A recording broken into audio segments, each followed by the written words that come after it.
Thank you for joining the First Unitarian Universalist Church of Houston for our weekly online ministers forum. I'm the Reverend Dr. Colin Bossen, Senior Minister of the congregation. These programs are conversations with community organizers, scholars, religious leaders, artists, and others about how we can collectively address the present crises.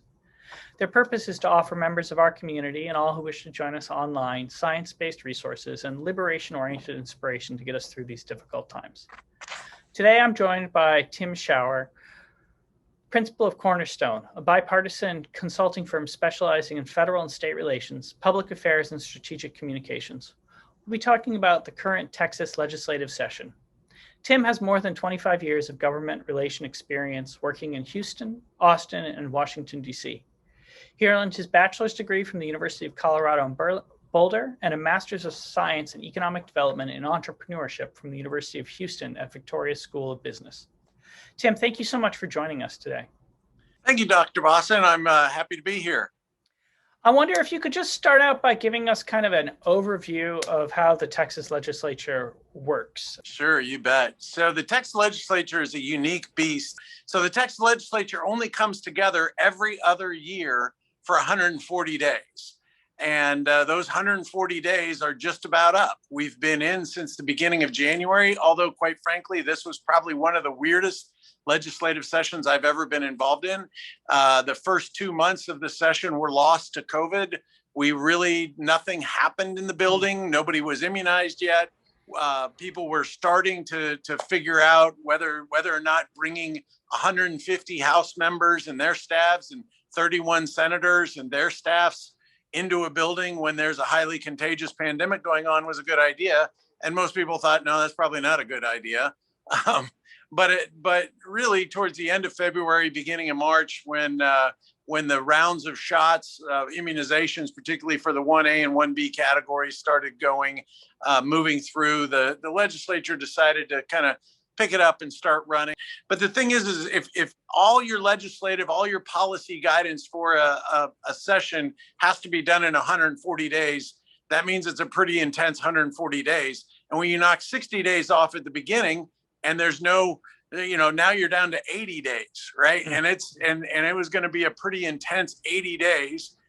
And then all of a sudden we had this massive winter storm at the beginning of March that knocked out the power to, 90% of the people in the state of Texas. And we found out just how unreliable our electric grid is, and people died. A lot of people's lives were tremendously interrupted. And so the focus of the entire legislative session shifted. So for a couple of weeks, nobody talked about anything down here other than the grid and the electricity. So we had COVID dominating the first part and the grid dominating another 3 weeks. So we're trying to get the entire legislative package for the next year, really 2 years, done in less than 60 days. So it's been a crazy, weird, intense session. But it comes, May 29th is, I believe, or 30th is the end of 140 days, and it comes to a screeching halt. So if your bill has not made it to the governor's desk by the end of that day, it's dead. And so there's a lot of people working on a lot of things to make that happen. But the most important thing that a Texas legislature has to do, and when I talk to groups all over the state, they really only have, constitutionally speaking, one job. And that one job is to pass a budget. And some years it's more difficult than others. But a budget to me is not just about money. It's really a statement of your values. And it's a statement of what you as a community and a state find to be important. And so anytime that budget comes up and there are people that are having to debate the budget, what goes in and what goes out, will dominate the entire session. Back last summer, in the middle of COVID, the comptroller had announced that we were facing potentially a $5 billion shortfall. So those of us that care about health and human services and care about access to good education and things like that, we were really nervous that we were going to be facing a session with a lot of cuts. And it was going to be a heart-wrenching session, similar to what we expected, something we went through here in Texas back in 2011. Now, the good news is when the comptroller issued his updated, what's called a budget revenue estimate, or a BRE, you'll hear people talk about that quite a bit. By the time of January hit, it turned out that our financial situation was not as bad as we expected. The internet tax that actually collected taxes on things that people would normally buy in stores, but Texas was collecting taxes just the same. And quite frankly, we weren't facing the major funding cliff that we were expecting. And then just last week, he announced another $2 billion that was available for the coming biennium. So we do get called back into special sessions occasionally. And when they do get called back, though, they can't bring up every issue. They can only bring up issues that the governor gives them a directive to do. So that's kind of an overview of what the legislature is about. That probably isn't what you're reading about in the papers right now. So tell me what. Yeah, I mean, I guess there's a couple of things that I wanted to sort of maybe ask a little bit more about. So one is, I understand that in Texas, sort of structurally, the lieutenant governor has a unique role in setting the agenda or running the legislature. Can you talk about that? Sure, you bet. So in many states, the governor will lay out what's the emergency items or the most important items, and the legislature, for the most part, responds to the governor. In Texas, we have what I kind of call a three-headed monster in how things work, in that the governor indeed lays out his emergency priorities and the priorities that he believes of the state, but the lieutenant governor is the president of the Texas Senate.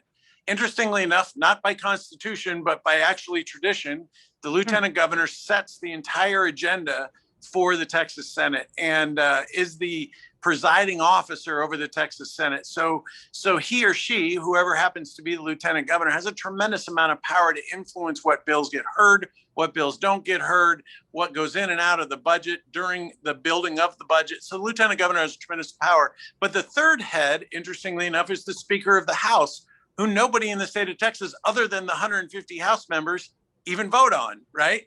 So the Speaker of the House is that third head of that three-headed monster.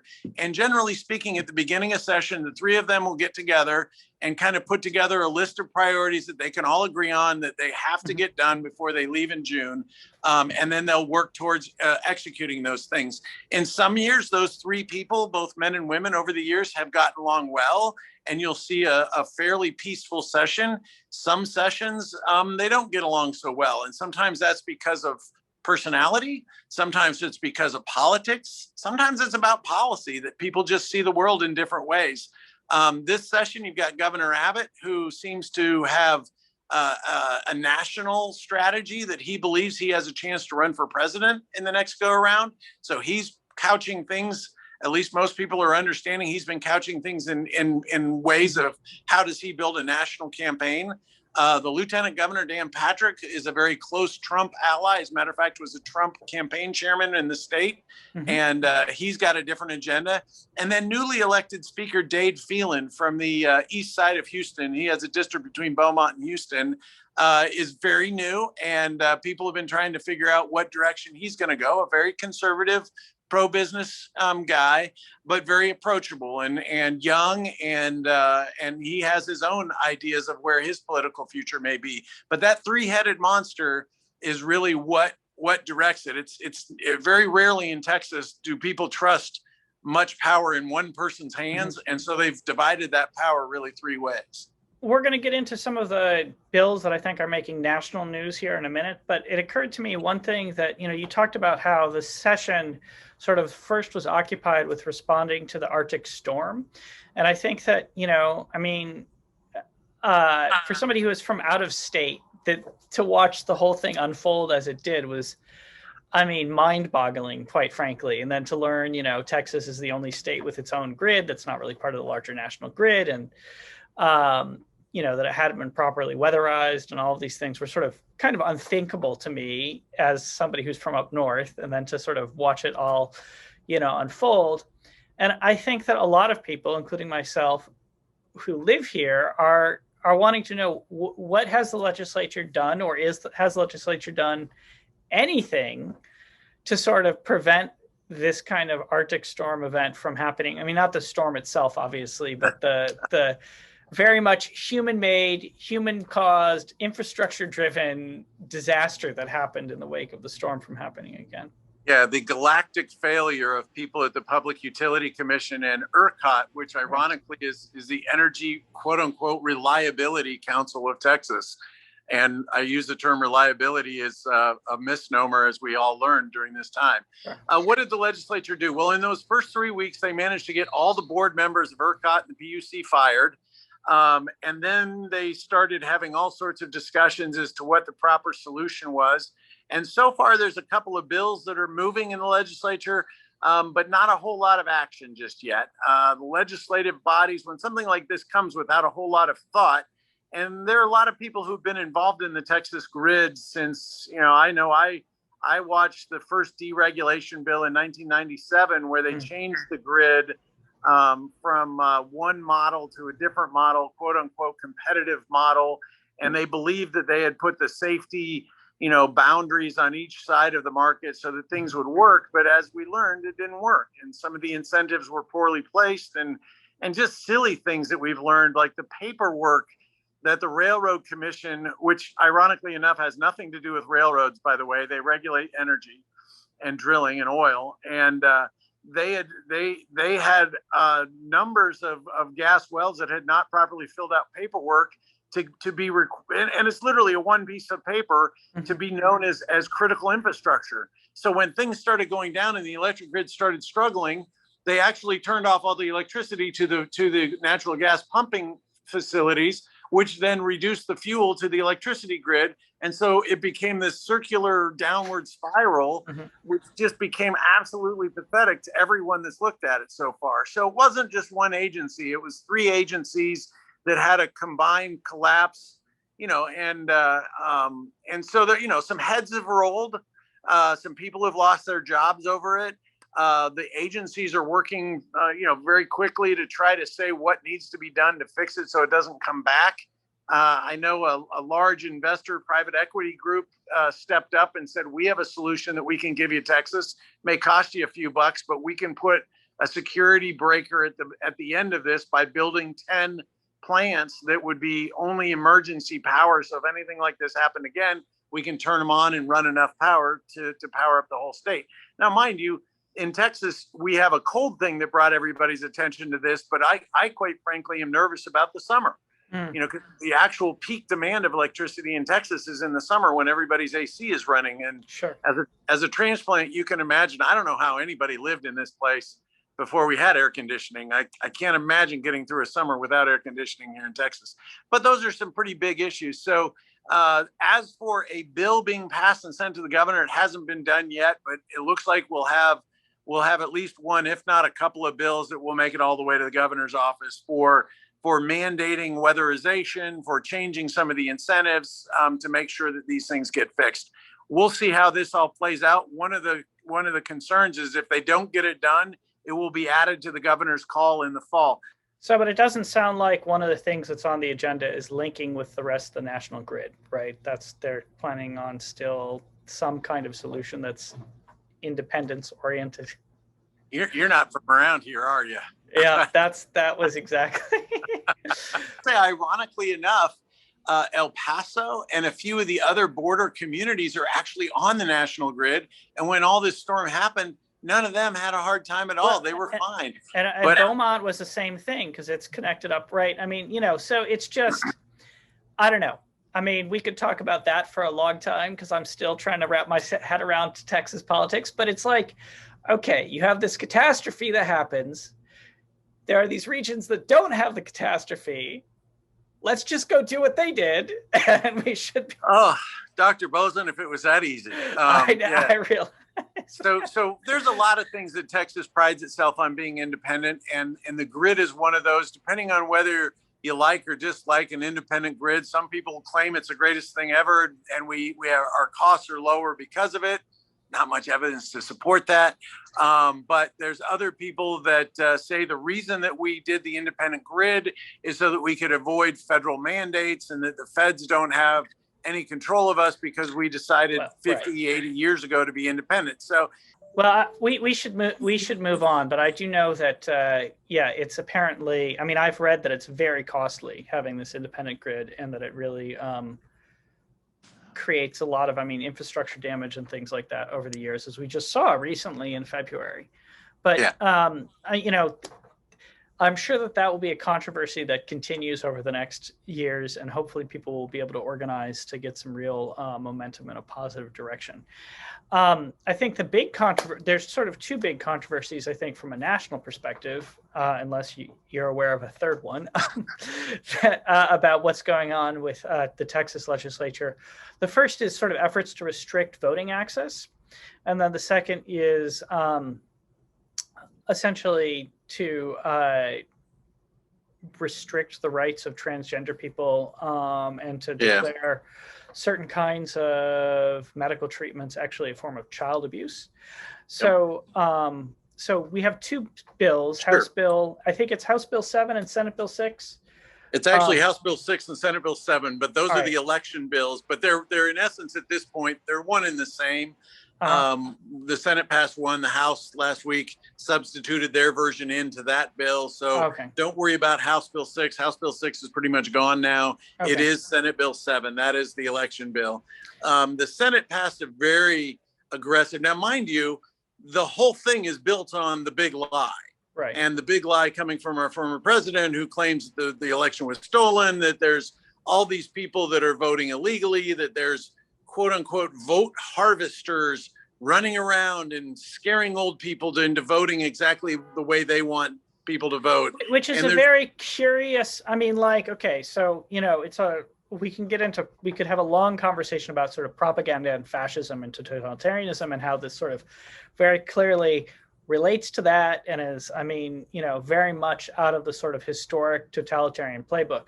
But the thing that I find sort of most interesting about it in a state like Texas is that the Republicans did actually better than they were anticipated of having done in the 2020 presidential election. And you talk about Greg Abbott earlier and sort of his aspirations for national office. And it seems like this is so much more about national.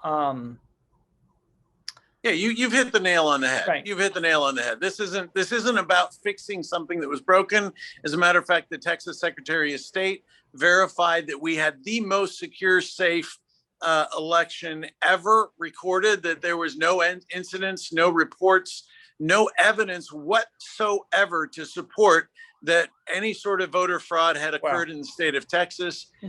And quite frankly, the state of Texas has had decades of very safe and secure elections. The last election that even people, you know, the rumors of it being illegal was actually LBJ's election, you know, with a box of votes from down in the valley somewhere. And they never actually verified that actually occurred. So, but the rumors have always persisted. But the bottom line is this was a safe and secure election in the middle of a pandemic. We had the highest turnout we've ever had. Texas has a very good election system. Now, mind you, there are, in my opinion, some flaws in it. I have two college students who tried to vote absentee. Neither one of them were able to get, and they started in August trying to get their ballot, started the process. It's a very difficult process to get through. And neither one of them received their ballots in time. Ironically enough, my son received a ballot at his apartment in Colorado the day of the election, which means he never would have been able to get it back in time to count. So there was no evidence to support this. And yes, the big lie that's been spread nationwide over and over, and it's unbelievable, but the Republican base believes the big lie. So the legislators have to be responding to what their base wants them to do. So the House and the Senate both put together their own committees. The Senate put together, quite frankly, a horrible bill that criminalized any sort of even basic mistake. They limited, and mind you, the other thing for those of us in the Harris County area, Harris County is trended Democrat, and it's led by Judge Lena Hidalgo, Mayor Turner, and they were doing everything they could to help people in the middle of a pandemic come out and vote safely. And the Republicans hated that, and they hated the fact that they tried to do in-car voting. At one point, Harris County wanted to send out absentee ballots to everyone that said, if you wanted to vote by mail, you could vote by mail, and you send it in. And again, there was nothing fraudulent about it. It was simply a mechanism that would reduce people's exposure to the pandemic. But that's been spun into more big lies, that there was this big scheme to somehow make it an illegal vote. So the Senate put together a bunch of things that I would call, let's slap Harris County and let's slap the leaders. And that's what their bill initially did. It had a lot of criminal penalties and things that quite frankly would have disenfranchised a lot of voters, a lot of voter participation, a lot of people who help get the voters to the polls. That would have been curtailed. The House took a look at it, and their bill was not nearly as restrictive and criminally oriented as the Senate bill. But they passed it last week with a few amendments, and they softened it, but it still has plenty of slaps at Harris County. And so now the bill goes to what's called conference committee. So you have 5 House members and 5 senators that are going to try to work out the differences between the two. And I would expect that conference committee will likely come out with something a little bit more like the Senate bill. And, there's been plenty of media coverage about just how negative this can be to particularly low income communities and communities of color. And the effort is without question going to damage voter turnout. And the sad thing is we should be dealing with, COVID and the pandemic response, and we should be dealing with the electricity grid, and we should be dealing with improving our education system and the catch up that we need for our kids that have lost a year of education, some of whom, there's some really big issues that I would love to see them working on. And instead they're wasting time with these silly election bills. But that's democracy sometimes isn't pretty. So what are sort of like maybe the 3 most significant things in terms of changing voting that these bills will do if they get through? So it eliminates the ability for a county to send out things unsolicited. It takes a lot of the flexibility away from the county election officers to do some of the things that Harris County did to enhance early voting. And then the most important thing is I think, and it depends on who you talk to. We could probably bring some experts in and have you talk to them a little bit about election process. And I don't want to hold myself out as one of those. I'm just literally reading the bills. It's the effort to intimidate people and the effort to intimidate people who like load up buses of people and help them get to the polls. So a lot of churches have for years tried to help their congregants turn out and go to the polls. And again, if they do that, that shouldn't be a problem. They're being asked to sign all sorts of affidavits that they are not influencing it. There's some liability that they're trying to put on anyone that's helping a disabled person or an elderly person get to the polls. Now that part, the House softened quite a bit. So we'll see what the conference committee does, but it's clearly intended to intimidate anyone that might help a Democrat get to the poll. Let's be honest. That's what it's about. Right. Well, okay. So that's sort of the one bill or bills, I guess, that are making the real rounds. And then the other is this Senate Bill 1646, right? Which is, a very strongly anti-trans bill that's really attacking the personhood and sort of basic sense of self, I think, of a lot of transgender people. Could you talk about that and kind of? So there's actually several bills, none of which have actually made it through the process yet. Senate Bill 29 was the one for the UIL school participation, that you have to participate in a sport of your birth gender. So that's kind of the beginning of the piece. There's, 1424 and 1399. There's several other bills that literally one of them criminalizes any physician that helps a young person below the age of 18, whether they need hormone suppressants or anything like that. The other one, one of the other bills makes it an actual child abuse offense if a doctor tries to help a family member through a transition or to do anything. And most of them are aimed at the youth. They're mostly aimed at people under 18. And it's really disconnected with the reality of what most of the research shows, that kids that are struggling with this are ostracized, often bullied. They have a very difficult time functioning, and quite frankly, the suicide rate of children that are trans tend to have a really difficult time. And so this legislature seems to particularly some of the far right leadership are making hay and trying to move bills. And the sad thing is those bills are super important to a very small segment of our population, but to those folks and to the principle of how we treat, the least, the last, the lost, the people that are slightly different is pretty harsh. And I'm not sure anybody's really comfortable with that. But unfortunately, there's a group of people who are pushing these bills.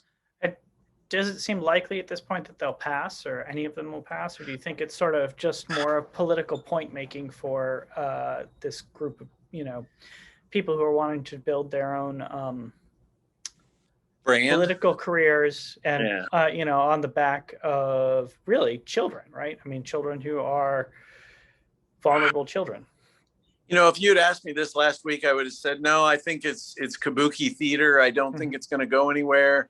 But then again, at the end of last week, some rather unrelated debating, and this is the time of the session that I talk about hostage taking and horse trading. And sometimes one bill that's been dead will all of a sudden come back to life, and another bill that's moving will all of a sudden die because it's being held hostage for some other bill. Well, I mean, it really seems like what you're saying is that the legislature is really focused on these culture war issues at the expense of things that actually make infrastructure function, or like make the lives better for like average Texans, right? I mean, because I think you mentioned healthcare. I think it's only 82% of people in Texas have healthcare coverage of some form or another. I mean, it is like you said, the highest rate, and like Medicaid expansion should be a no-brainer, because it's basically like the federal government gives you a bunch of money to give people health insurance. It's not like it's, I mean, I think that there is a small cost to the state, but, I'm sure that gets more than made up for in the costs associated with not having to deal with emergency care for the indigent, for instance. Yeah, Dr. Bossen, you're right on target. But I remind you and your listeners, hey, elections have consequences. Sure. And when people campaign to people's fears and people's hatreds, and they campaign to the worst parts of us, then sometimes we get the worst legislature. If you campaign to the things that we should be doing, sure, sometimes it's kind of boring and dry, and it's not quite as sexy, but you know what? Those are some of the issues that really matter to our communities, to the people and our families in this state. And quite frankly, I think we need to focus on those things. So if I can kind of give you a parting thought, is we need to, regardless of what this election bill is, we need to rally our communities to participate in the elections. We need to make sure that people ask better questions during an election cycle, because sometimes politicians, they'll go down to the lowest common denominator. And if we raise that up and we demand that they answer questions at a higher level, then we might get better legislators and we might get better policy. But we have exactly the government that we have elected. And until we elect something different, I would not expect the results to be a whole lot different. I'd like to just thank you for your time, and it was a very educational and I think helpful conversation for me, and I think hopefully for the congregation as well. Well, we'll save it for the next discussion, because the one thing we didn't talk about as well is the distraction on the gun issue. And there's been a big gun bill that is going on. So yeah, no, we have lots to talk about, Doctor, and I look forward to visiting with you again sometime. All right, great, thank you. Take care. You too. For those of you who are with us for the first time, let me say a few words about Unitarian Universalism. We are a religious tradition that celebrates the possibility of goodness within each human heart, the transformative power of love, and the clarifying force of reason. We believe we do not think alike to love alike. If you found this video to be helpful, please consider joining us for our weekly worship service. It's posted online each Sunday at 10:30 a.m. and features music and prayers in addition to a sermon. Thank you to our staff for making this video possible. It was produced by Christian Holmes. Alma Viscara assisted with the editing. We'll see you all online soon and in person as soon as we can gather again. Please remember that no matter how isolated you feel, we're all in this together.